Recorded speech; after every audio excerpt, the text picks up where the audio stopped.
being versus doing is one of those tensions in my life that I think I'm always going to wrestle with.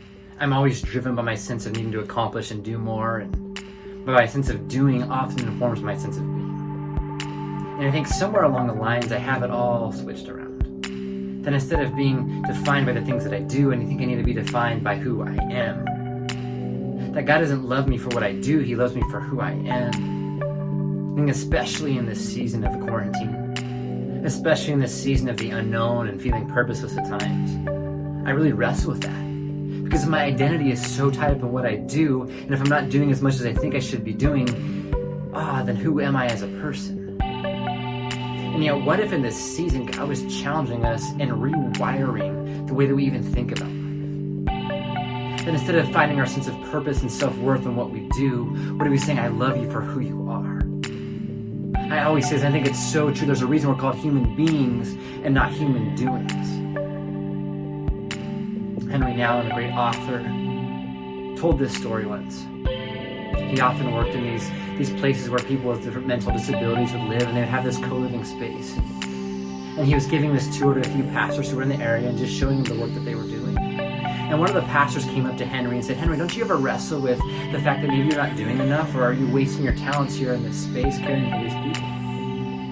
And as they were walking, they came to this room, and there was this woman standing in front of this window. She'd been completely paralyzed, was a quadriplegic. She had no function in her limbs, and she was severely brain damaged. She'd been like this since she was a little girl. And Henry Nouwen walked in, and he pointed to this woman as the pastor was surrounding him, and he said, look at this woman right here. What is her sense of self-worth in the kingdom of God? Does God value her? Now, it's a little bit of a trick question, and the pastor said, of course God values this woman. And Henry said to this pastor, he said, why does God value her? She can't do anything. She physically is incapable of moving her body. She's brain dead. She can't provide anything to this world. She can't give back in any way. Why would God love her? And the pastor knew that he was caught in this moment. He said, well, because she's a daughter of God. And Henry said, isn't that enough that she's a daughter of God? And yet look at this woman. She's going to have more impact in the kingdom of God, because when you go back, you're going to tell her story. And countless others are going to tell her story, and thousands of people are going to be impacted by the fact that their identity comes from being a child of God, not what they do. And she didn't have to do anything. And the stories always hit me and resonate. They've been super hard for me. Because I have to wrestle with the terms that if I never did anything again for the kingdom of God, God would still love me. And yet at the same time, God challenged me that I get to live into the kingdom of God. And so I have to let my being inform my doing instead of the other way around.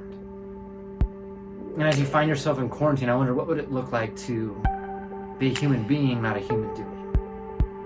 To be okay with the fact that you are loved simply for who you are, not what you do.